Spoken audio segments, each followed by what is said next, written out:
are now joined by FEMA Regional Administrator Bob Fenton. You were just at that press conference we were listening to. Thank you for being with us now this morning.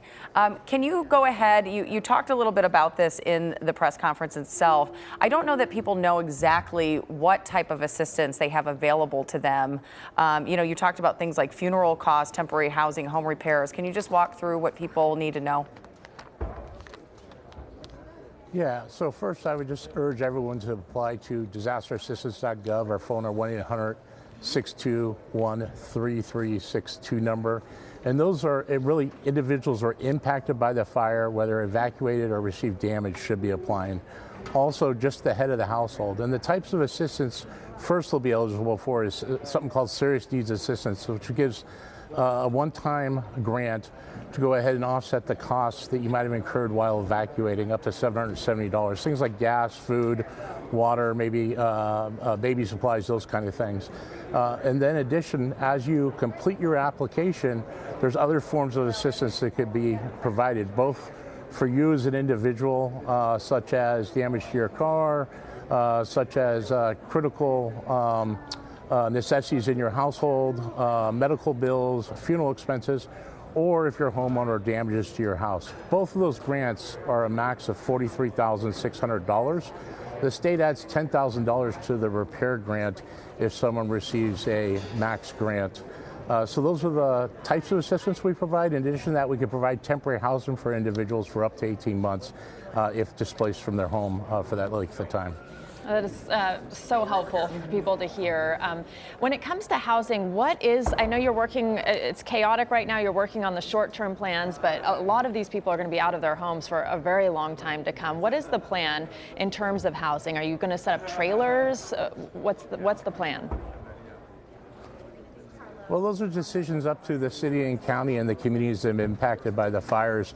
But we could do a number of things. The displacement assistance we provides up to 14 days of hotel reimbursement.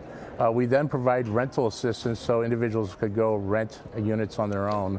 And then we also have done things such as direct housing, whether it's travel trailers, mobile homes, or leasing other units. All those things are options. We need to figure out what works best for this community and what's needed. Also, a number of people are insured underneath this event, and they should be going to their insurance company first and seeking assistance from their insurance company. A lot of insurance policies have alternate living expense in there, and that will help you with also renting until you can rebuild. I know we're living at a different time. I think the thing that has been concerning to me moving forward is all of the misinformation that is coming out there. People getting a lot of their information from social media or some other spots. You talked about in the press conference now needing a rumor page on your website. Can you talk about some of the common, rumors you're hearing out there and squash some of them if you can? Yeah, I'd be glad to. So disasterassistance.gov. Go ahead and search common rumors, and we have a page up there that has all the rumors. Some of the rumors is FEMA will provide you a voucher. We don't provide vouchers, we provide direct financial assistance. There may be other organizations like the Red Cross and other private nonprofits that may provide vouchers, but we don't. We provide direct assistance. Also, there's a concern for fraud here, and anyone that's representing FEMA will have identification and be able to verify their identity to someone before you give them any information. I always say if it sounds too good to be true, it probably is too good to be true. And so make sure that you're cautious, especially when sharing personal information.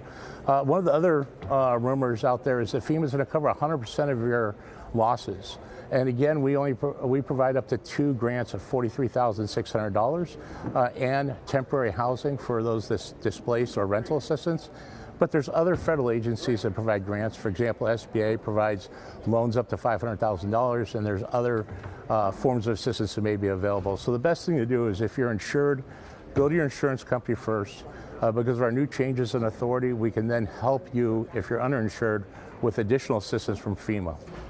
All right. Bob Fenton, thank you so much for being with us. Really important information. We appreciate it. KCAL News at 9 starts right now.